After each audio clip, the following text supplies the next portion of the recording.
Thank you, Your Honor. Good afternoon, everyone, to the members of this honorable court. May it please the court. Simple lang po ang isyong kinakaharap natin ngayong hapon na ito. Pero napakabigat.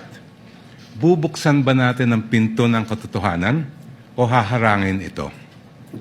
Ang hiling ng prosecution ay mailabas ang buong katotohanan so that this court may know the truth, the whole truth, and nothing but the truth, and make its decisions based on that. That is why we have requested the issuance of subpoena duces tecum for the bank records, tax records, and anti-money laundering council reports relating to Vice President Sara Duterte and her husband, Attorney Mans Carpio. Sa pamamagitan nito, may lalahad ang buong katotohanan tungkol sa mga alegasyon sa Article 2 ng Articles of Impeachment.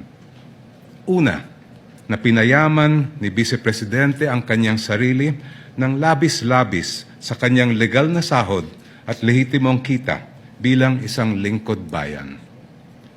Pangalawa, na meron siyang mga ari-arihang hindi dineklara sa kanyang Statement of Assets, Liabilities, and Net Worth.